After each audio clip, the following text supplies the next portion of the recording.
सम्राट अशोक भारतीय इतिहास के एक सच्चे टाइटन थे। एक ऐसा नाम जो युगों युगों तक गूंजता रहेगा।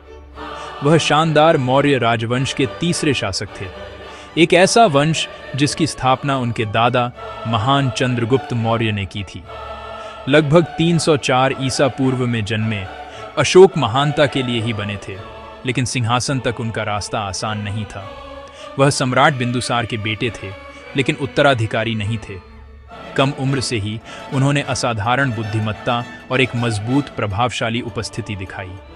एक सैन्य कमांडर और एक सक्षम प्रशासक के रूप में उनके कौशल जल्दी ही स्पष्ट हो गए, जिससे उन्हें विशाल मौर्य साम्राज्य में डर और सम्मान दोनों मिला। वह अपने दिल में एक आग लिए हुए राजकुमार थे, जो अपनी योग्यता साबित करने और अपने डोमिनियन का विस्तार करने के लिए उत्सुक थे।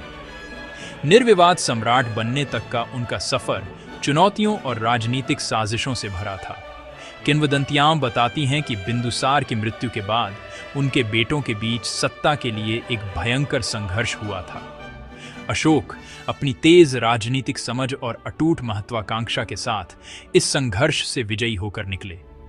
वह लगभग 268 ईसा पूर्व में मगध के सिंहासन पर बैठे एक ऐसे साम्राज्य के उत्तराधिकारी बने जो उस समय दुनिया के सबसे बड़े साम्राज्यों में से एक था।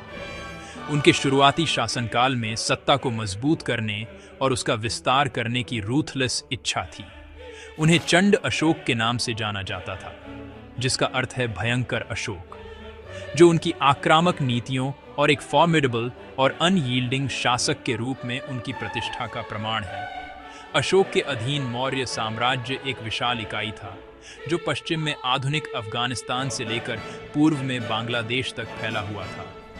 इसने लगभग पूरे भारतीय उपमहाद्वीप को कवर किया, जो प्रशासन और सैन्य शक्ति का एक ऐसा कारनामा था जिसकी कोई मिसाल नहीं थी।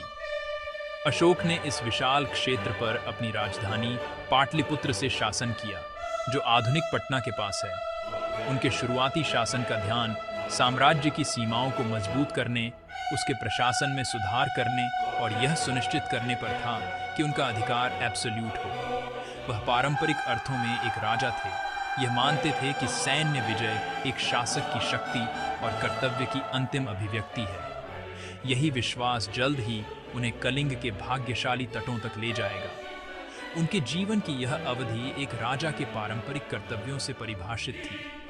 उन्होंने अपने विविध और फैले हुए साम्राज्य पर नियंत्रण बनाए रखने के लिए अधिकारियों, जासूसों और सेनाओं के एक जटिल नेटवर्क को संभाला।